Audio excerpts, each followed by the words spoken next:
നാം വായിച്ച ഈ വേദഭാഗം ശ്രദ്ധിക്കുമ്പോൾ പത്രോസിനെ കർത്താവ് ശുശ്രൂഷയ്ക്കായി വിളിക്കുന്നതിൻ്റെ ഭാഗമായി പത്രോസ് ആരായിരുന്നു, പത്രോസിൻ്റെ തൊഴിലെന്തായിരുന്നു, പത്രോസ് ആ തൊഴിൽ വിടാൻ കാരണം എന്താണ്, എവിടെ തനിക്ക് പരാജയം വന്നു, ആ പരാജയം തനിക്ക് വന്നതുകൊണ്ടുള്ള ഗുണങ്ങൾ എന്തൊക്കെയായിരുന്നു, അവസാനം യേശുവിനെ അവൻ അനുഗമിക്കുമ്പോൾ എങ്ങനെ അനുഗമിച്ചു, യേശുവിൻ്റെ ശിഷ്യനായി മാറി. ഇതെല്ലാം തന്നെ ആ ഒരൊറ്റ വേദഭാഗത്തിനകത്ത് ഉൾക്കൊണ്ടിട്ടുണ്ട്. ഇതേ വേദഭാഗം ഉദ്ധരിച്ചുകൊണ്ട് സ്വതന്ത്രം ലൂക്കോസ് ഈ 5-ാം അധ്യായം 1 മുതലുള്ള 11 വേദഭാഗങ്ങളിൽ ഉദ്ധരിച്ച് മത്തായിയുടെ സുവിശേഷം 4:18 മുതൽ 22 വരെ വായിക്കുമ്പോഴും മർക്കോസിൻ്റെ സുവിശേഷങ്ങൾ 1:16 മുതൽ 20 വരെ വായിക്കുമ്പോഴും യോഹന്നാൻ്റെ സുവിശേഷങ്ങൾ 1:40 മുതൽ 42 വരെ വായിക്കുമ്പോഴും ഈ ഭാഗങ്ങൾ ഉൾക്കൊണ്ടിട്ടുണ്ട്. ചുരുക്കി പറഞ്ഞാൽ ഈ 4 സുവിശേഷത്തിലും പത്രോസിൻ്റെ വിളിയും തിരഞ്ഞെടുപ്പിനെക്കുറിച്ചും ശുശ്രൂഷയ്ക്കായി തിരഞ്ഞെടുത്തതിനെക്കുറിച്ചും വ്യക്തമായി പറയുന്നുണ്ട്. അതിൽ വ്യക്തമായി പറയുന്നതിൽ വൈദ്യനായ ലൂക്കോസ്, യേശുവിൻ്റെ അരുമശിഷ്യൻ അല്ലായിരുന്നു ലൂക്കോസ്, എന്നാൽ അദ്ദേഹം ഒരു ഡോക്ടറായിരുന്നു, ഒരു ഫിസിഷ്യനായിരുന്നു.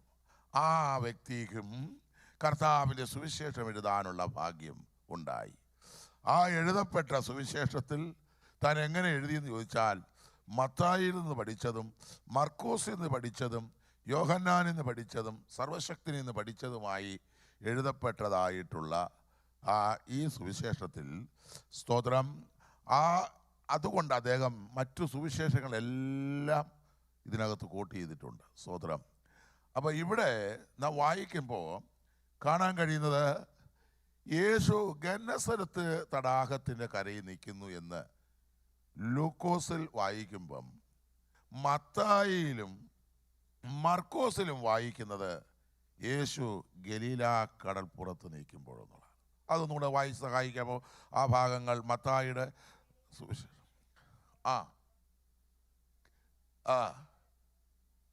സ്തോത്രം.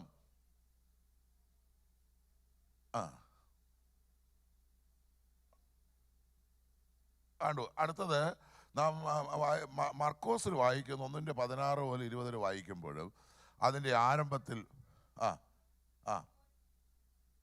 അതാ അവിടെ ഞാൻ പറഞ്ഞ മനസ്സിലായത് ഗലീല, മത്തായിയിലും മർക്കോസിലും ഗലീല കടൽപ്പുറം എന്ന് പറയുമ്പോൾ ലൂക്കോസിൽ വരുമ്പോൾ ആ കടൽപ്പുറത്തിൻ്റെ പേരല്ല പറയുന്നത്, ഗന്നസരത്ത് തടാകമെന്ന്. സ്തോത്രം. ഇതൊരു തടാകമാണ്, പക്ഷേ 300 മൈൽ നീളം, 50 മുഴം വീതി, 30 മുഴം ഉയരത്തിലുള്ള ഒരു സ്തോത്രം ചെറിയ തടാകമെന്നാണ് ഇതിൻ്റെ കണക്കുകൾ പലയിടത്തുനിന്നും പഠിച്ചപ്പോൾ ഞാൻ കണ്ടത്. സ്തോത്രം.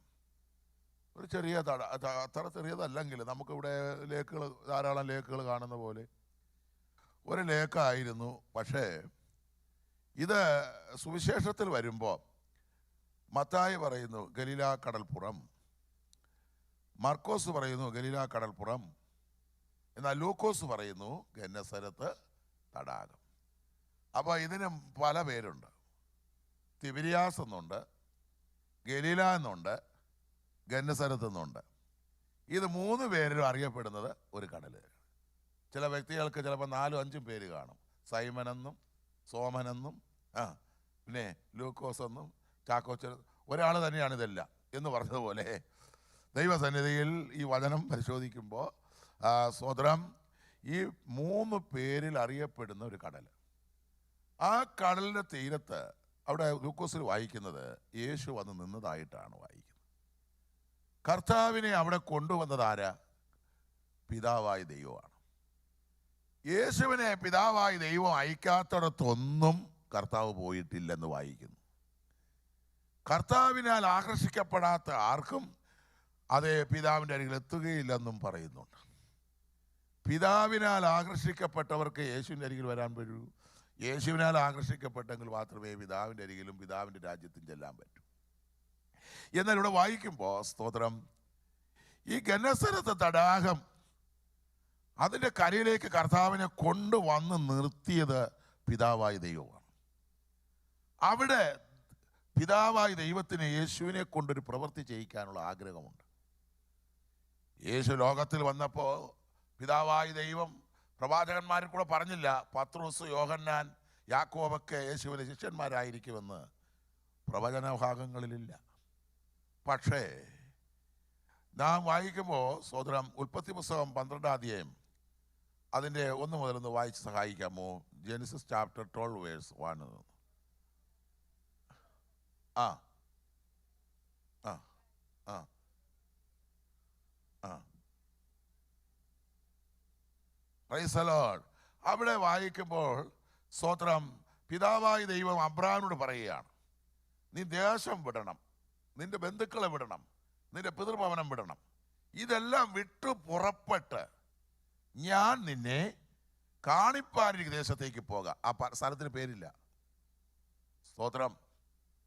ദൈവം പറഞ്ഞില്ല, അബ്രാഹാമേ നീ ഇന്ന സ്ഥലത്തോട്ട് പോ എന്നൊരു പേര് പറഞ്ഞില്ല. കാണിപ്പാനിക്ക് ദേശം എന്ന് പറഞ്ഞതിൻ്റെ അർത്ഥം എന്താ? നീ വിശ്വാസത്താൽ ഞാൻ ഒരുക്കുന്ന ദേശം കണ്ടുകൊണ്ട് യാത്ര ചെയ്യണം. എൻ്റെ നീതിമാൻ വിശ്വാസത്താൽ ജീവിക്കും. അപ്പോൾ ആ വിശ്വാസത്താൽ ജീവിക്കാൻ വിളിക്കപ്പെട്ടവർ എന്താണ് പിതാവായ ദൈവം തന്നോട് പറഞ്ഞത് അതനുസരിക്കാൻ അബ്രഹാം തയ്യാറായി. അതാണ് ഏറ്റവും വലുത്. അനുസരണം.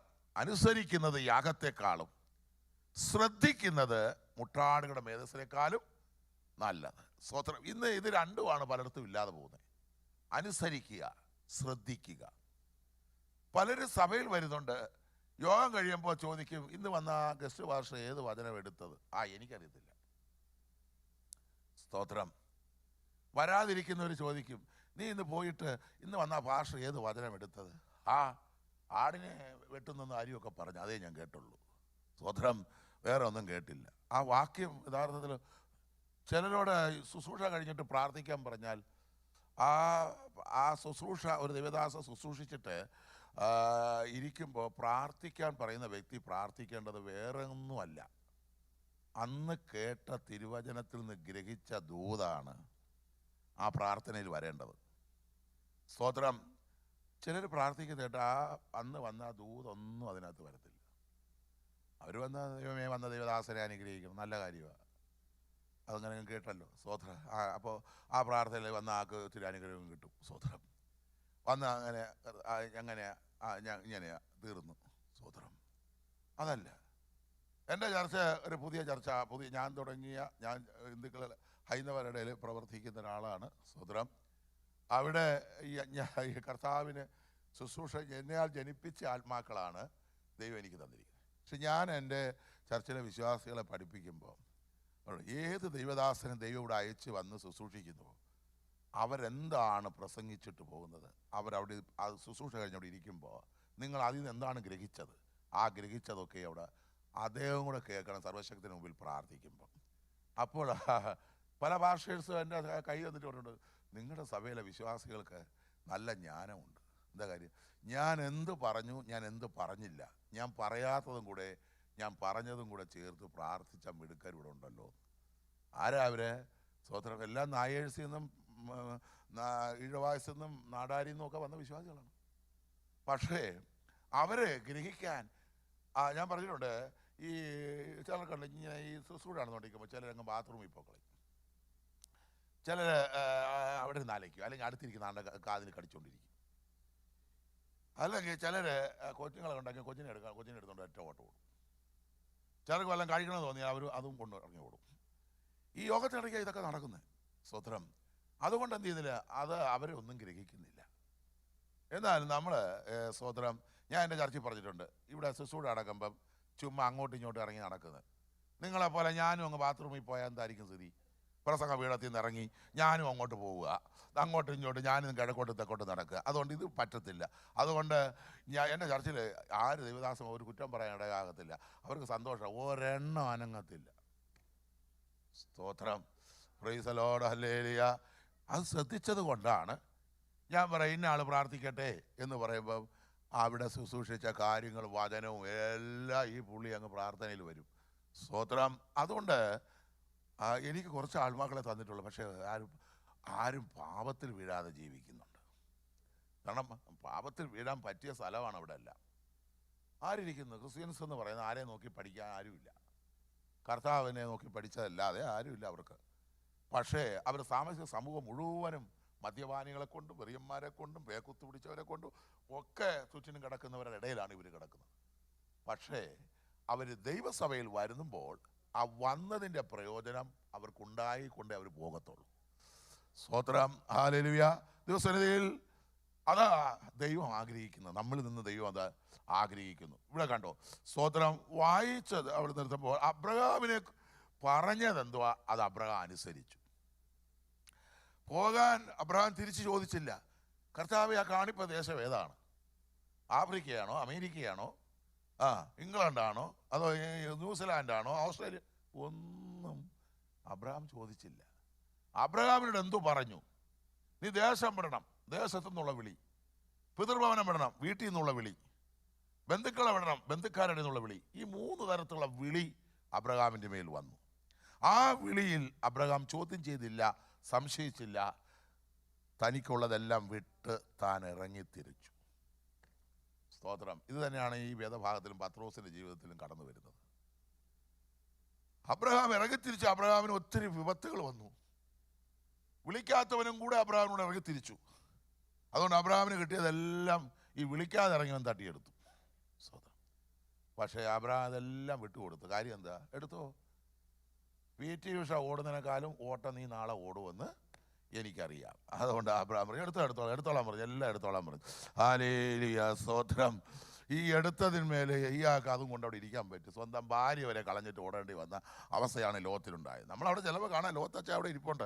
ചെന്ന് ചോദിച്ചാൽ മതി, അയ്യോ അച്ഛാ നിങ്ങൾ ഭാര്യയും കൂടെ കളഞ്ഞിട്ട് ഓടിയല്ലോ, അത് എൻ്റെ രക്ഷയ്ക്കോട് ഞാൻ ഓടിയ കുഞ്ഞ് എന്നൊക്കെ പറയുന്ന കാലമുണ്ട് അവിടെ ചെല്ലുമ്പോൾ. സ്തോത്രം. Price the Lord. ഹല്ലേലൂയ. ദിവസം പറയട്ടെ, ഒരു അബ്രഹാമിൻ്റെ മേൽ വിളിയും തെരഞ്ഞെടുപ്പും വന്നപ്പോൾ ആ അനുസരിച്ചെങ്കിൽ, സ്തോത്രം, ഇവിടെ എന്താ വായിച്ചത്? പിതാവായ ദൈവം തന്നെ അയച്ചെടുത്ത് പോകുവാൻ യേശു അനുസരിച്ചു. ആ അനുസരണമാണ് ഈ തടാകത്തിൻ്റെ കരയിലേക്ക് കർത്താവ് വന്ന് നിൽക്കുന്നത്. ആ തടാകത്തിൻ്റെ കരയിൽ യേശുവിനെ കൊണ്ട് നിർത്തിയിരിക്കുന്ന പിതാവിനെ, യേശുവിനെ കൊണ്ട് വലിയൊരു ശുശ്രൂഷ ചെയ്യിച്ച് താൻ പോയി കഴിയുമ്പോൾ തൻ്റെ ശുശ്രൂഷ ചെയ്യാനുള്ളവരെ തിരഞ്ഞെടുക്കുന്നതിൻ്റെ ഭാഗമായിട്ടാണ് പിതാവായ ദൈവം യേശു ക്രിസ്തുവിനെ ആ തടാകത്തിൻ്റെ കരയിൽ കൊണ്ട് നിർത്തുന്നത്. അവിടെ വായിക്കുന്നുണ്ട്, ആ തടാകത്തിൻ്റെ കരയിൽ നിൽക്കുമ്പോൾ അവിടെ വലിയൊരു ഉന്തലും തള്ളലും ഒക്കെ നടക്കുന്നുണ്ട്. സ്തോത്രം. ഭയങ്കര ഒരു തള്ളൽ. എന്തുവാ? ദൈവത്തിൻ്റെ വചനം കേൾക്കാൻ അവിടെ കൂടിയ ജനം, യേശുവിൽ നിന്ന് കേൾക്കാനും അനുഗ്രഹം പ്രാപിക്കാനും വിടുതൽ പ്രാപിക്കാനും സൗഖ്യം പ്രാപിക്കാനും ആയിട്ട് ആർത്തിയുള്ള ജനത്തിൻ്റെ ഈ തള്ളൽ അവിടെ നടക്കുന്നു. സ്തോത്രം. അവർ കേട്ടിട്ടില്ലാത്തത്, അവർ കണ്ടിട്ടില്ലാത്തത്, അവർ അനുഭവിച്ചിട്ടില്ലാത്തത്, അവർ പ്രാപിക്കാത്തത് അവർക്ക് ലഭ്യമാകുന്നെന്ന് കണ്ടപ്പോൾ അവിടെ യേശുവിനോട് ഹല്ലേലൂയ അടുത്തേക്ക് ഒരുപാട് പേര്. പക്ഷേ ഈ തള്ളൻ്റെ കൂട്ടത്തിൽ യേശുവിൻ്റെ ശുശ്രൂഷ വിമർശിക്കാൻ വന്നവരും ഉണ്ട്. തരം കിട്ടിയാൽ ഉപദ്രവിക്കാൻ വന്നവനും അതിനകത്തുണ്ട്. എന്താണ് പറയുന്നത് കേട്ടിട്ട് പോയി ന്യൂസ് കൊടുക്കാൻ വന്ന ഏജന്റുമാരും അതിനകത്തുണ്ട്. എന്നാൽ പ്രാപിക്കാനുള്ളൊരു കൂട്ടരും അതിനകത്ത് ഉണ്ട്. സ്തോത്രം. ഇന്ന് ചില സഭകളിൽ നിന്ന് വിശ്വാസതയോടെ വചനം ശുശ്രൂഷിക്കാൻ പറ്റത്തില്ല. ഉടനെ അവരത് ടേപ്പ് ചെയ്ത് വിമർശിക്കുന്നവർക്ക് അയച്ചു കൊടുക്കും. അവരുടനെ അത് പിടിച്ചു വെച്ച് എഴുതും, ദാണ്ട് കിടക്കുന്നു. അതുകൊണ്ട് പാഷന്മാർക്ക് ഇന്ന് വചനമൊക്കെ ശുശ്രൂഷിക്കുന്നിടത്ത് ചില പേടിയൊക്കെ ഉണ്ട്. പറയാൻ ചില കാര്യങ്ങളൊക്കെ തുറന്ന് പറയാൻ പേടിയുണ്ട്. കാര്യം അത് പറയത്തില്ല. പറഞ്ഞു കഴിഞ്ഞാൽ ഉടനെ അതിനകത്ത് ആരെങ്കിലും കാണും, ഉടനെ ന്യൂസ് എത്തിക്കുന്ന ആൾക്കാർ. സ്തോത്രം. Price the Lord. ചൂടുള്ള അപ്പം എന്ന് പറഞ്ഞിട്ട് വാർത്ത ഇറങ്ങും അപ്പോൾ തന്നെ. സ്തോത്രം. ഹല്ലേലൂയ. അതുകൊണ്ട് എന്തുവാ, ചില ഭാഷന്മാർ ചിലയിടത്ത് പോയാൽ മിണ്ടത്തില്ല. പറയേണ്ട കാര്യം ഇതിലേക്ക് പറഞ്ഞവരങ്ങ് പൊക്കളയും. സ്തോത്രം. Price the Lord. ഹല്ലേലൂയ. ദിവസം പറയട്ടെ, ഞാൻ സാധാരണ ശുശ്രൂഷിക്കുന്നിടത്ത് എന്നോട് പലരും പറയുന്നത് ഭാഷ യൂട്യൂബിലൊന്നും കാണും. ഞാൻ പറഞ്ഞു എനിക്ക് യൂട്യൂബ് ഇഷ്ടമല്ല. കയറുന്നിടത്ത് ഞാൻ ഇവിടെ ഞാൻ പറഞ്ഞില്ലെന്നേ ഉള്ളൂ. കയറുമ്പോഴേ ഞാൻ പറയും ഇവിടെ യൂട്യൂബും ട്യൂബും ഒന്നും എനിക്ക് വേണ്ട. നിങ്ങൾക്ക് കേൾക്കാമെങ്കിൽ കേട്ടാൽ മതി, അല്ലാതെ ഇവിടെ മറ്റുള്ളവരെ കൊണ്ടുവന്ന് കേൾപ്പിച്ച് കാണിപ്പിച്ചും എന്തിനാ വെറുതെ മറ്റുള്ളവരുടെ വിമർശനങ്ങൾ ഈ ശുശ്രൂഷിക്കുന്നവന് വാങ്ങേണ്ട വല്ല കാര്യമുണ്ട്? സ്തോത്രം. അതുകൊണ്ട് ഞാൻ ചെല്ലുന്നിടത്ത് പറയാറ്, ദയവ് ചെയ്ത് എൻ്റെ ഫോട്ടോ ആരും എടുക്കരുത്, യൂട്യൂബും വേണ്ട, ഒന്നും വേണ്ട. പിന്നെ നിങ്ങളെ ടേപ്പിൽ പിടിച്ചോ, അത് കുഴപ്പമില്ല. സ്തോത്രം. പക്ഷേ ഹാലലിയ ലോകപ്രസിദ്ധത വേണ്ട. എന്നോട് ഭാഷമാർ, അയ്യോ ഭാഷ 1,000 രൂപ കൊടുത്താൽ മതി, ഇന്നടത്ത് കൊടുത്താൽ മതി, ഭാഷക്ക് ലോകം മുഴുവനും ഭാഷ ഫോട്ടോ പോകും, ഭാഷ പ്രസംഗം പോകും. ഞാൻ പറയാം, നിങ്ങൾ പോയി, എനിക്ക് അതിൻ്റെ ആവശ്യമില്ല.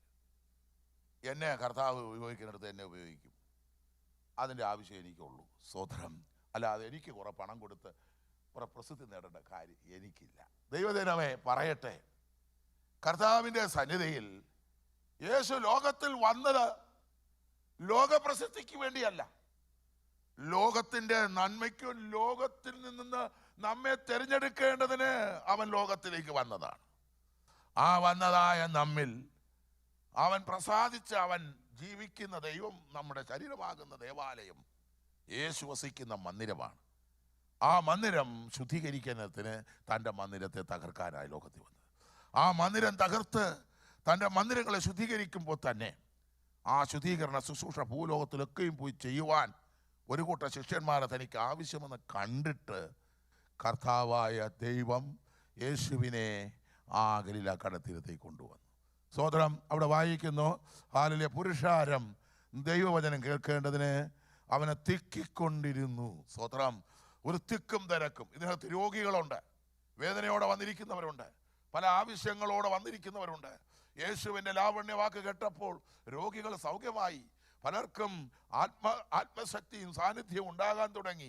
അവരുടെ മുറിവുകളെ കെട്ടുന്നെന്ന് മനസ്സിലായി. അവർക്ക് അവരുടെ വിഷയങ്ങളോട് കർത്താവ് സംസാരിക്കുന്നു, അത് ഞങ്ങൾക്കൊരാശ്വാസമാണ്, സമാധാനമാണ് എന്ന് ഉള്ളവരെല്ലാം കർത്താവിൽ നിന്ന് കേൾക്കുവാൻ ഇടിച്ചും തിങ്ങിയും ഞെരുങ്ങിക്കൊണ്ടുവരുന്നു. സ്തോത്രം.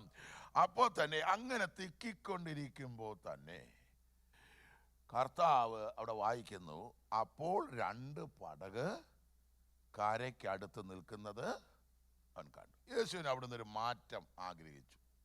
ഇപ്പൊ ജനങ്ങളെല്ലാം കിടന്ന് ഇടിക്കുക കർത്താവിൽ നിന്ന് കിട്ടാൻ വേണ്ടി. ഇതിനിടയ്ക്ക് ഇടിക്കുന്നവരൊക്കെ ആരൊക്കെയാണെന്നൊക്കെ യേശുവിന് അറിയാം. പക്ഷേ കർത്താവിന് തോന്നി, ഇനി ഇവിടെ നിൽക്കുന്നത് ഇച്ചിരി ബുദ്ധികേടാ. അവിടെ നിന്നൊരു മാറ്റം കർത്താവ് ആഗ്രഹിച്ചു. അപ്പോൾ കർത്താവ് നോക്കിയപ്പോൾ ആ ഗലീലക്കട തീരത്ത് 2 പടക് കരയ്ക്ക് അടുത്ത് നിൽക്കുന്നത്. ഇന്ന് പകൽക്കാലം പറയട്ടെ, സാധാരണ തുറമുഖത്ത് എന്ന കരയ്ക്ക് അടുത്ത് നിൽക്കുന്ന 2 പടകാണോ? ഒത്തിരിയും ബോട്ടും കപ്പലും ഒക്കെ കരയ്ക്കടുത്ത് കിടക്കും. പക്ഷെ യേശു കണ്ടത് എത്രയാ? 2 കണ്ടുള്ളൂ. വേറെ ആരുടെ ഒന്നും കർത്താവ് കണ്ടില്ല. 2 പടകെ കർത്താവ് കണ്ടുള്ളൂ. കർത്താവ് കണ്ടവർക്ക് മാത്രമേ കർത്താവിൻ്റെ അരികെ വരാൻ പറ്റൂ. സ്തോത്രം. ഇവിടെ തിക്കും തിരക്കും ഒക്കെ നടത്തിക്കൊണ്ടിരിക്കുക. പക്ഷെ കർത്താവിന് തോന്നി ഇവിടുന്ന് ഒരു മാറ്റം ആവശ്യമാണ്. ആ മാറ്റത്തിനായിട്ട് യേശു നോക്കിയപ്പോൾ 2 പടക്. നോക്കൂ, കർത്താവ് പോലും പിതാവ് കൊണ്ട് നിർത്തിയ സ്ഥലത്ത് തൻ്റെ ശുശ്രൂഷ ആ നിൽക്കുന്നിടത്തുനിന്ന് തീർന്നു, ഇനി ഒരു ചേഞ്ചിങ് മാറിയിരുന്ന് ശുശ്രൂഷിക്കണമെന്ന് യേശുവിനും തോന്നി. ഇതുപോലെ കർത്താവിൻ്റെ ദാസന്മാരെയും കർത്താവ് സഭയിൽ ശുശ്രൂഷയ്ക്ക് അയക്കും. അവരുടെ ശുശ്രൂഷ അവിടെ തീർന്ന് എന്ന് കാണുമ്പോൾ കർത്താവ് പറയും, മകനെ നിനക്ക് വേറൊരു സ്ഥലമാണ്, ഇനി പൊക്കോളാൻ പറയും. പിന്നെ അവിടെ ഇരുന്നാൽ പിന്നെ വരുന്നതെല്ലാം അനുഭവിക്കേണ്ടി വരും. സ്തോത്രം അല്ലേ? കർത്താവ് വിളിച്ച് കർത്താവിൻ്റെ ശുശ്രൂഷ ഏൽപ്പിച്ച സ്ഥലത്ത് ആ ശുശ്രൂഷ ദൈവദാസന് തീർന്നിട്ട് അടുത്തടുത്ത് അദ്ദേഹത്തിനെ ഉപയോഗിക്കാനുണ്ട്, അനേകരെ കൊണ്ടുവരാനുണ്ട്. അപ്പോൾ ആ ശുശ്രൂഷ ചെയ്യേണ്ടതിന് അവിടെ പോയാലേ പറ്റൂ. അപ്പോൾ എന്ന് ഇവിടെ ഇരുന്നാൽ പറ്റുമോ? ഇല്ല, വേറെയും ശുശ്രൂഷ. നമ്മൾ പറയും, അയ്യോ ഭാഷ പോവല്ലേ, അയ്യോ ഭാഷ ഞങ്ങളുടെ നല്ല ഭാഷ നല്ലതാണ്, ഞങ്ങളുടെ ഭാഷ നല്ല. ഈ പറയുന്നവർ തന്നെ അവസാനം പറയും, മാറ്റം കിട്ടിയിട്ടും പോകാതെ കയറി ഇരിക്കുക. സ്തോത്രം. Hallelujah, praise the Lord. സ്തോത്രം. മാറാൻ പറഞ്ഞു. അതൊക്കെ ഭാഷന്മാർ ഒന്നൊക്കെ പറഞ്ഞതാ മാറാൻ. അന്നൊക്കെ ഞങ്ങൾ പറഞ്ഞു ഭാഷ മാറി. ഇപ്പം പറയും ഞങ്ങൾക്കൊന്ന് മാറി കിട്ടിയാൽ കൊള്ളായിരുന്നു. ഈ മാറണ്ടെന്ന് പറയുന്നവർ തന്നെ അവസാനം പറയുമെന്ന് മാറി തന്നാൽ കൊള്ളായിരുന്നു. ഇങ്ങനെ പറയുന്നവരുടെ സഭയിൽ ഞാൻ പോയി ശുശ്രൂഷിച്ചിട്ടുണ്ട്. ഞാൻ നാട്ടിൽ അറിയപ്പെടുന്നൊരു പാഷ എന്നെ വിളിച്ചു. പാഷ, ഞാൻ ഒരു വിഷയം പ്രാർത്ഥിച്ചുകൊണ്ടിരിക്കുക, ഒന്ന് ഞാൻ പറയത്തില്ല, പാഷ അത് പ്രാർത്ഥിച്ച് പറയണം. ഞാൻ പറഞ്ഞു ശരി, ഞാൻ ചോദിച്ചില്ലല്ലോ, അദ്ദേഹം പറഞ്ഞു എന്തുമായിരുന്നു പുള്ളി അവിടുന്ന് ഒരു മാറ്റത്തിനായിരുന്നു പറഞ്ഞു. പുള്ളി 30 വർഷമായി അവിടെ വന്നിട്ട് പുള്ളിക്ക് ഒരു മാറ്റം വേണം. ജനം പറയാൻ പോകരുത്, പുള്ളിക്ക് പോകണം. കമ്മിറ്റിക്കാരിൽ 6 പേരുണ്ട്. 6 പേര് 4 പേരും പറഞ്ഞു പാഷയെ കാല് പിടിച്ച് പറയാൻ പോകരുത്. 2 പേര് പറഞ്ഞു പാഷ പോയാലും വന്നാലും ഞങ്ങൾക്കൊന്നുമില്ലെന്ന്. സ്തോത്രം, ഹല്ലേലൂയ, സ്തോത്രം.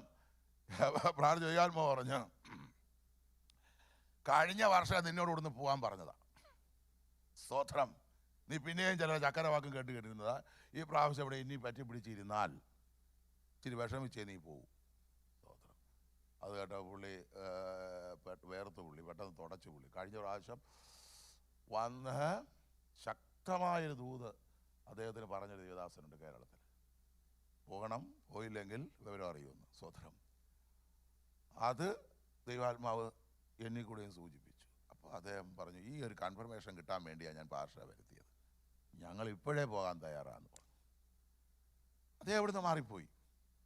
പലരും കയറി പിടിച്ച് പോകരുതേ എന്നൊക്കെ പോയി. പക്ഷെ അദ്ദേഹം മാറിപ്പോയിടത്ത് ഒരു തകർന്ന സഭയിലോട്ടാണ് പോയത്. അവിടെ ചെന്ന് അദ്ദേഹത്തിൻ്റെ മിനിസ്ട്രി ശക്തമായി ഇവിടത്തെക്കാലം അധികം അവിടെ ഉപയോഗിച്ചു. തകർന്ന സഭ, പലരും ഇരുന്ന് പൊളിച്ചിട്ടിട്ട് പോയ സഭയെ പണിയാനായിരുന്നു ഈ ദൈവദാസനെ ദൈവം അങ്ങോട്ട് അയച്ചത്. അവിടെ ചെന്ന് താൻ ഇരുന്ന സഭയെക്കാളും ആത്മാക്കളെ തനിക്ക് നേടുവാൻ കഴിഞ്ഞു. സ്തോത്രം. അപ്പോഴാണ് അദ്ദേഹം പറഞ്ഞത് പാഷേ ദൈവം എന്നെക്കുറിച്ച് ഉദ്ദേശിച്ചതായിരുന്നു. സ്തോത്രം. ദൈവസരി പറയട്ടെ, ഞാനിടക്ക് ദൈവദാസന്മാരെ ദൈവം വിളിച്ച് ശുശ്രൂഷ ഏൽപ്പിച്ചിട്ടുണ്ടെങ്കിൽ ഒരിക്കലും അവരെ തകർച്ചയിലോട്ടല്ല കർത്താവ് അയക്കുന്നത്, തകർന്നവരെ പണിയാനാണ് ദൈവം അവരെ അയക്കുന്നത്. സ്തോത്രം. അപ്പോൾ കർത്താവിൻ്റെ അംബാസഡേഴ്സാണ് ദൈവദാസന്മാർ. കർത്താവ് വന്ന് ചെയ്യേണ്ട സ്ഥാനത്ത് തൻ്റെ ഇടയന്മാരെ താൻ ആക്കി വെച്ചിരിക്കുന്നത് കർത്താവ് ഉദ്ദേശിക്കുന്ന ഫലം കാണാൻ വേണ്ടിയാണ്. ഇവിടെ പിതാവായ ദൈവം യേശുവിനെ അയച്ചു. അത് തന്നെയാണ് ഇവിടെ തിക്കിത്തിരക്കിക്കൊണ്ട് നിൽക്കുമ്പോഴും യേശുവിന് മനസ്സിലായി ഇവരൊക്കെ അപ്പം തിന്ന് നിറഞ്ഞു കഴിയുമ്പോൾ അടുത്ത ഇടി തുടങ്ങും, യഥാർത്ഥ ഇടി തുടങ്ങും. അതിനു മുമ്പ് ഇവിടുന്ന് പോകണമെന്ന് കർത്താവിനും തോന്നി. അതുകൊണ്ട് അദ്ദേഹം കർത്താവ് നോക്കിയപ്പോൾ 2 പടക് കരയ്ക്കടുത്ത് നിൽക്കുന്നു. അപ്പം യേശുവിനെ പ്രവേശിക്കാൻ തക്കവണ്ണം നിന്നെ തന്നെ നീ ഭരമേൽപ്പിച്ച് കൊടുത്തെങ്കിൽ മാത്രമേ കർത്താവിന് നിന്നിൽ വന്ന് ദൈവത്തിൻ്റെ ക്രിയ ചെയ്യാൻ കഴിയുള്ളൂ. അവിടെ വായിക്കുന്നത് കരയ്ക്ക് അടുത്ത് നിൽക്കുന്നത് കണ്ടെന്ന. കരയ്ക്ക് അടുത്ത് നിൽക്കാത്ത പടകുകൾ, വെള്ളത്തിൽ കിടക്കുന്ന പടകിൽ നമുക്ക് ഓടിച്ചെന്ന് കയറാൻ പറ്റുകയില്ല. യേശുവിന് കയറത്തക്കവണ്ണം അത് കരയോട് ചേർന്ന് കിടക്കുന്ന പടക്, ആ പടകിലോട്ടാണ് യേശു കയറിയത്. ഇതാ ഞാൻ കർത്താവിൻ്റെ ദാസൻ, അല്ലെങ്കിൽ ഇതാ ഞാൻ കർത്താവിൻ്റെ ദാസി, അങ്ങയുടെ ഹിതം എന്നിൽ നിവർത്തിക്കണമേ എന്ന് പറഞ്ഞ് നിന്നെ തന്നെ ദൈവത്തിൻ്റെ കരങ്ങളിൽ സമർപ്പിച്ചു കൊടുക്കുമ്പോഴാണ് കർത്താവിൻ്റെ വാഗ്ദത്തങ്ങൾ വാസം നിന്നിൽ വെളിപ്പെടുന്നത്. അതിന് നീ ഏൽപ്പിച്ചു കൊടുക്കണം. അത് തന്നെയാണ് ഇവിടെ നടന്നത്. കരയ്ക്കടുത്ത് നിൽക്കുന്ന അനുഭവം. ആ അടുത്ത് നിൽക്കുന്നത് അവൻ കണ്ടു. അതിൽ മീൻപിടുത്തക്കാർ അവയിൽ നിന്ന് ഇറങ്ങി വലകൾ. ആ മീൻപിടുത്തക്കാർ ആരെന്ന് മത്തായിയിൽ പറയുന്നുണ്ട്, മർക്കോസിലും പറയുന്നുണ്ട്. ആ മീൻപിടുത്തക്കാരെ കുറിച്ച് ആരൊക്കെയായിരുന്നു? പത്രോസും അന്ത്രയോസും. സ്തോത്രം. പത്രോസിന്റെ സഹോദരനായ ആൻഡ്രൂ എന്ന് പറയും. പീറ്ററും ആൻഡ്രൂവും കൂടെ അവിടെ വല കഴുകുകയായിരുന്നു. ആ വല അവർ മത്സ്യത്തൊഴിലാളി അപേക്ഷിച്ച് പറയുകയാണെങ്കിൽ അവരധ്വാനിക്കുന്ന പടകും വലയും കഴുകി വൃത്തിയാക്കിയിട്ടേ അവർ വീട്ടിലോട്ട് പോകത്തുള്ളൂ. കാരണം എൻ്റെ സെക്ഷന് കൂടുതലും കടലോര ഭാഗങ്ങളുണ്ട്, മത്സ്യത്തൊഴിലാളികൾ കൂടുന്ന സഭയുണ്ട് എൻ്റെ സെക്ഷനിൽ. അവിടെ ശുശ്രൂഷയ്ക്ക് എന്നെ വിളിച്ചിട്ടുണ്ട്. ഞാൻ അവരുടെ ജീവിതം കണ്ടിട്ടുള്ളതാണ്. അവർ സ്നേഹിച്ചാൽ വളരെ സ്നേഹമാണ്, പക്ഷെ അവർ വെറുത്താൽ നമ്മളെ മൂട് പറിച്ചു കളയും. സ്തോത്രം, ഹല്ലേലൂയ, പ്രൈസ് ദി ലോർഡ്. അവർ നമുക്കെന്ത് നല്ല മത്സ്യങ്ങളെ കൊണ്ട് തരും. അയ്യോ പക്ഷെ സൂക്ഷിച്ച് വേണം വാങ്ങിക്കാൻ. സ്തോത്രം, ഹല്ലേലൂയ, സ്തോത്രം.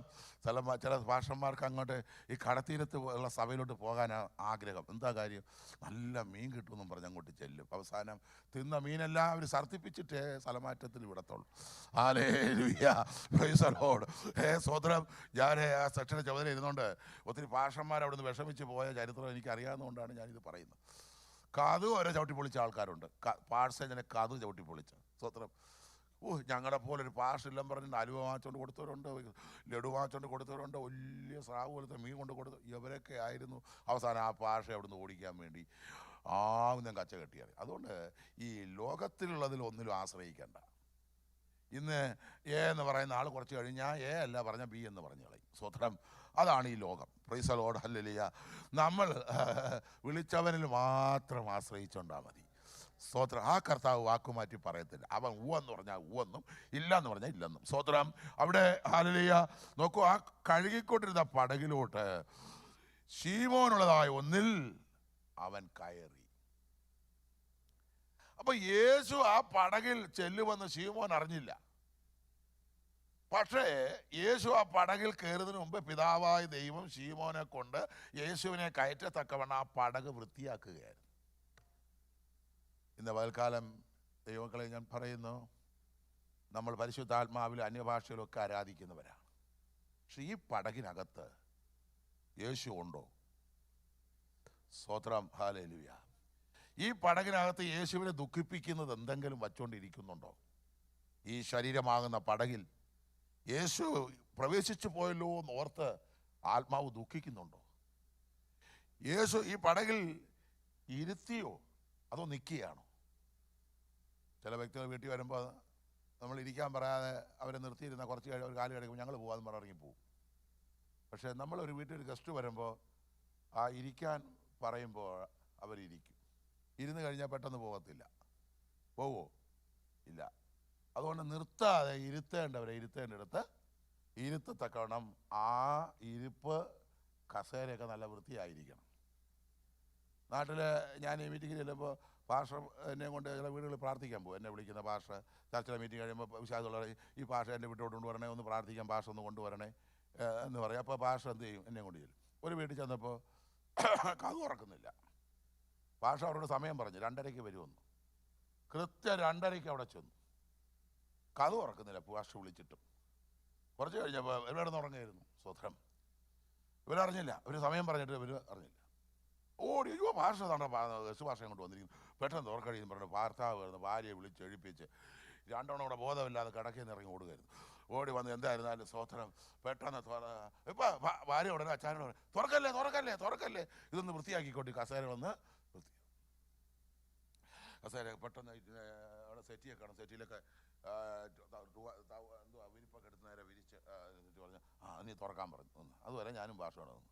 ഈ ഭാഷയാണെങ്കിൽ 5 മിനിറ്റ് തെറ്റിയാൽ ക്ഷണിച്ച എന്നെപ്പോലും പുള്ളി മുള്ളേ നിർത്തും. നിങ്ങളെന്താ 5 മിനിറ്റ് ലേറ്റായത്? ഞാൻ ട്രാൻസ്പോർട്ട് ബസ്സിലായിരിക്കും ചെല്ലുന്നത്. ഈ ട്രാൻസ്പോർട്ട് ബസ് അറിയില്ല, അതിന് തോന്നുമ്പോൾ അവിടെ ചെല്ലുന്നത്. സ്വത്രം. അതിങ്ങനെ തുപ്പിയും തുമ്മിയൊക്കെ പോയിട്ട് അവിടെ ചെല്ലുമ്പോൾ ഒരു സമയമാവും. സ്വത്രം. അപ്പോൾ ഹല്ലേലൂയ, ഇതിലൊക്കെ നമ്മൾ പോകുന്നത്. സ്വത്രം സ്വത്രം. അപ്പോൾ ഹല്ലേലൂയ, അദ്ദേഹത്തിന് 5 മിനിറ്റ് പോയെന്ന് പറഞ്ഞാൽ പുള്ളി കോളം മാറും. സ്വത്രം. അതുകൊണ്ട് എനിക്കും പേടിയായി. പുള്ളി വിളിച്ച സമയത്തിന് അതുകൊണ്ട് നേരത്തെ ഞാനും പോകാൻ നോക്കും. സ്വത്രം. ഹല്ലേലൂയ. അങ്ങനെ ഈ വീട്ടുകാരെ എൻ്റെ മുമ്പ് വെച്ച് എൻ്റെ ഭാഷ വഴക്ക് പറഞ്ഞു. എന്നിട്ട് ഭാഷ പറഞ്ഞ് നമുക്കിവിടെ ഇരിക്കാം എന്ന് പറഞ്ഞു. എന്നോട് ഇരിക്കാൻ പറഞ്ഞു. ഞാൻ അങ്ങ് ആ സെറ്റിയിലോട്ട് എന്ത് ചെയ്തു, അവിടെ ഇരിക്കുക. ചെറിയ കസേരയിലൊക്കെ ഇരുന്നാൽ ഒടിഞ്ഞ് വീഴുമെന്നുള്ള പേടി. ഞാൻ ഇച്ചിരി വെയിറ്റൊക്കെ ഉള്ളതുകൊണ്ട് സ്വോത്രം ഞാൻ ഒരു വീട്ടിൽ ചെന്നാൽ നോക്കും ഏതാ ഇച്ചിരി ബലം ഉള്ളത്, അല്ലെങ്കിൽ ചിലപ്പോൾ താഴെ വീഴും. സ്വോത്രം. അല്ലെങ്കിൽ അവരെ കസേര ഓടിച്ചിട്ട് പോയെന്നൊരു പേര് ദോഷം ഞാൻ കേൾക്കേണ്ടി വരും. അതുകൊണ്ട് ഇച്ചിരി ബലം ഉള്ളതൊക്കെ അപ്പോൾ സെറ്റ് ചെയ്യുക. ആ സെറ്റിയിലോട്ട് ഞാൻ അങ്ങ് ഇരുന്നപ്പം കിയോ കിയോ കിയോ എന്നൊരു ശബ്ദം. ആ വീട്ടിലെ കോഴി മുട്ടയിട്ട് അതിൻ്റെ അകത്തിരിക്കുകയായിരുന്നു. സ്തോത്രം. ഹല്ലേലൂയ. അത് ഏതാണ്ട് പൊരിക്കുന്ന പരിവായി ഞാൻ എഴുന്നേറ്റപ്പം. സ്തോത്രം. ദൈവസരി പറയട്ടെ. അതോ ഈ കോഴിപ്പേനോ എൻ്റെ ദൈവമേ ഇരിക്കാമേ. അവസാനം ചൊറിച്ചിലും തുടങ്ങി. എങ്ങനെയെങ്കിലും എനിക്ക് പോയാൽ മതി അവിടുന്ന്. സ്തോത്രം. ഹല്ലേലൂയ. എന്തോ ചൊറിയാനൊക്കെ തുടങ്ങിയപ്പോഴും എന്തോ പ്രാർത്ഥിക്കുന്നത്. സ്തോത്രം. ദിവസം പറയട്ടെ. ഒരു പരുവത്തിനൊക്കെ പറഞ്ഞ് ഞാൻ തിരിച്ച് ബസ് എൻ്റെ ഭാര്യ വിളിച്ച് പറഞ്ഞു ഒരു വീട്ടിൽ പോയി പ്രാർത്ഥിച്ച് കോഴിപ്പേനുമായിട്ടാണ് വരുന്നത്. പുള്ളിക്കാർ പറഞ്ഞു ഇങ്ങോട്ട് കയറി വരല്ലേ, ഞാൻ വെള്ളമാണിത് താഴെ വച്ചേക്കാം. സ്തോത്രം. അല്ലെങ്കിൽ ആ ഡ്രസ്സോട് ആ വെള്ളത്തിൽ അങ്ങ് മുങ്ങിയിട്ട് ഇങ്ങോട്ട് വന്നാൽ മതി എന്ന് പറഞ്ഞു. സ്തോത്രം. എൻ്റെ ഭാര്യ പോലും എന്നെ വീട്ടിൽ കയറ്റിയില്ല. കാര്യം എന്താ, അവൾ വലിയൊരു കുട്ടുവത്തിൽ വെള്ളം ചൂടാക്കി താഴെ കൊണ്ട് വെച്ചിരുന്നത്. അത് കുളിച്ചതിന് ശേഷം ഇത് കയറാൻ പറ്റുള്ളൂ. സ്തോത്രം. അതുകൊണ്ട് ഇപ്പം ഞാൻ എവിടെ വിളിച്ചാലും ആദ്യം ഒന്ന് നോക്കും വല്ല കുഴപ്പമുണ്ടോ എന്ന്, എന്നിട്ടേ ഇരിക്കത്തുള്ളൂ. നമ്മളെ വീട്ടിൽ ഒരു ഗസ്റ്റ് വന്നാൽ നമ്മളെ വീട് നമ്മളെപ്പോഴും വൃത്തിയാക്കിയിരിക്കണം. ഇത് ചിലർക്ക് അറിയത്തില്ല. ഒരു ഗ്ലാസ് വെള്ളം കൊടുത്താൽ ചിലരെ ക്ലാസ്സിൽ വെള്ളം കൊണ്ടുവരുമ്പോൾ ആ ക്ലാസ്സിനകത്ത് ഇങ്ങനെ റാവോല കിടക്കും ചിലത്. സ്തോത്രം. Price the Lord. ഹല്ലേലൂയ. ഞാൻ ആര് വെള്ളം കൊണ്ടുവന്നില്ല ആ ക്ലാസ്സിലോട്ട് നോക്കും. സ്തോത്രം. എന്താ കാര്യം ചൊവ്വേ തരാൻ കഴിയില്ല. സ്തോത്രം. Price the Lord. ഹല്ലേലൂയ. നമ്മളൊരു ഗസ്റ്റിനെ ക്ഷണിക്കുന്ന കാര്യം. അപ്പോൾ ഇതിലെല്ലാം വലിയ ഗസ്റ്റായ കർത്താവിനെ നാം ക്ഷണിച്ച് നമ്മുടെ പടകിൽ സ്വീകരിക്കുമ്പോൾ നമുക്ക് ഈ പുറമേയുള്ള ഈ മാലിന്യങ്ങളെക്കുറിച്ച് ഇങ്ങനെ പറയാൻ അനുഭവം ഉണ്ടെങ്കിൽ ഏതെല്ലാം മാലിന്യങ്ങൾ സഹിച്ചായിരിക്കാം നാം ആകുന്ന പടകിൽ യേശു ഇരിക്കുന്നു എന്നുള്ള കാര്യം മറന്നുപോകരുത്. സ്തോത്രം, ഹല്ലേലൂയ. അതുകൊണ്ട് പരിശുദ്ധാത്മാവിനെ ദുഃഖിപ്പിക്കുന്നതൊന്നും നമ്മൾ വച്ചുകൊണ്ടിരിക്കുകയോ ഏറ്റുപറയേണ്ടത് ഏറ്റുപറയാതിരിക്കുകയോ ചെയ്യരുത്. വിശുദ്ധ മേശ ഇന്ന് നമ്മുടെ നടുവിലുണ്ട്. ഈ മേശ അടുത്തു വരുമ്പോൾ അതിന് മേലൊരു കുറവ് വച്ചുകൊണ്ട് ഈ മേശയെ തുടരുത്. സ്തോത്രം, ഹല്ലേലൂയ. എൻ്റെ പടകിൽ അഴുക്കില്ല, എനിക്ക് ഈ വിശുദ്ധമായത് എടുക്കാൻ അർഹതയുണ്ടെന്നുള്ള ആ സമർപ്പണം ആയിരിക്കണം ഈ വിശുദ്ധ മേശയുടെ അടുത്ത് വരുമ്പോൾ ഉണ്ടാകേണ്ടത്. ആത്മാവിനെ ദുഃഖിപ്പിക്കുന്നത് ഒരു വൈരാഗ്യവോ പ്രതികാരമോ ഹൃദയത്തിൽ വച്ചേക്കരുത്. ദൈവത്തിൻ്റെ സന്നിധിയിൽ സ്തോത്രം നാം വളരെ ശ്രദ്ധിക്കേണ്ട ഒരു കാര്യമാണ്.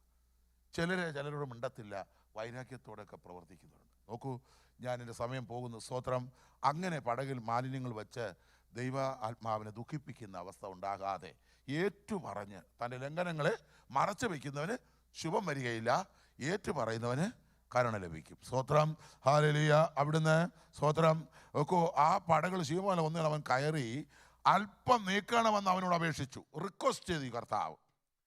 കരയോട് അടുത്ത് നിൽക്കുന്ന പടകിൽ കർത്താവ് കയറിയിട്ട് ശീമോനോട് പറയാ, ഈ പടകൊന്ന് നീക്കാൻ എന്ന് പറഞ്ഞാൽ നിനക്കൊരു സെപ്പറേഷനാണ്, നിനക്കൊരു വേർപാട്. ഈ പടകിൽ ഞാൻ കയറിയതിൽ കൂടെ ഞാൻ നിന്നെ ഈ കൂട്ടത്തിൽ നിന്ന് വേർതിരിക്കുന്നു. ആ വേർപാടിൻ്റെ ചുവയാണ് കർത്താവ് പറഞ്ഞത്, ഈ കരയിൽ നിന്ന് അല്പം നീക്കുവാൻ. സ്തോത്രം, നാം വേർപെട്ട് ദൈവത്തെ ആരാധിക്കാൻ ഇറങ്ങി തിരിച്ചാൽ നമുക്ക് വേർപാടുണ്ടായിരിക്കണം.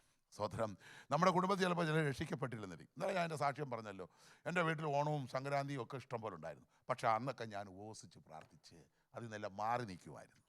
കാരണം എനിക്ക് വേർപാട് കിട്ടിയപ്പോൾ എന്നിൽ എൻ്റെ പടകിൽ വന്ന കർത്താവ് എന്നെ എങ്ങനെ മുന്നോട്ട് പോകണമെന്ന് എനിക്ക് ആലോചന പറഞ്ഞു തന്നു. അതുകൊണ്ട് ഞാൻ എന്നെ തന്നെ സൂക്ഷിച്ച് വേർപെട്ടത് കൊണ്ടാണ് കർത്താവ് എന്നെ ഇവിടം വരെയും കൊണ്ടുവന്നത്. സ്തോത്രം, മാലിന്യത്തിൽ പെട്ടിരുന്ന എന്നെ ആ മാലിന്യത്തിൽ നിന്ന് മാറ്റി എന്നെ വേർപെടുത്തിയപ്പോൾ ഇനി ആ മാലിന്യത്തിനകത്ത് വീഴാതിരിക്കത്തക്കവണ്ണം ദൈവം എന്നെ പ്രൊട്ടക്റ്റ് ചെയ്തു. സ്തോത്രം, ദിവസം നീ പറയട്ടെ, ഹല്ലേലൂയ. അവിടുന്ന് അവനോട് അപേക്ഷിച്ചു. അങ്ങനെ അവൻ പടകിലിരുന്ന് എന്ത് ചെയ്തു? നോക്കൂ, ശീമോനെ പടകിൽ കയറി കർത്താവ് റിക്വസ്റ്റ് ചെയ്തു, അത് ശീമോൻ അനുസരിച്ചു. കർത്താവ് ആ കരയിൽ നിന്ന് നീങ്ങി ആ പടകിൽ ഇരുന്നു എന്ന് വായിക്കുന്നു. സ്തോത്രം, ഇരുന്നു. അപ്പൊ യേശുവിനെ ഇരുത്തത്തക്കവണ്ണം പത്രോസിന്റെ പടക് പിതാവായ ദൈവം ഒരുക്കിയിരുന്നു. ആ ഒരുക്കപ്പെട്ട പടകിലാണ് കർത്താവ് ഇരുന്നത്. ഇന്ന് പകൽക്കാലം ക്രിസ്തുവിൻ്റെ പത്രങ്ങളായ പ്രിയമക്കളായ പ്രിയപ്പെട്ടവരോട് ഞാൻ ചോദിക്കുന്നു, നിന്റെ പടകിൽ യേശു നിൽക്കുകയാണോ, അതോ യേശു ഇരിക്കുകയാണോ, അതോ ഇത് രണ്ടും ഇല്ലാതിരിക്കുകയാണോ, വെറും കാലിപ്പട കാട്ടിരിക്കുകയാണോ, ഒരിക്കലുണ്ടായിരുന്നു ഇപ്പം ഇല്ല എന്ന് പറഞ്ഞ് ദുഃഖിച്ചിരിക്കുകയാണോ? ചിലർ പറയാറുണ്ട്, ഒരിക്കൽ അഭിഷേകം ഉണ്ടായിരുന്നു, ഇപ്പം എനിക്കത് ഇല്ല, നഷ്ടപ്പെട്ടു പോയി. അതിന് നഷ്ടപ്പെട്ടു എങ്കിൽ അത് നമ്മുടെ കുറവ് തന്നെയാണ്. കർത്താവ് നഷ്ടപ്പെടുത്തിയതല്ല, നമ്മുടെ പ്രവൃത്തി കൊണ്ട് നഷ്ടപ്പെട്ടതാണ്.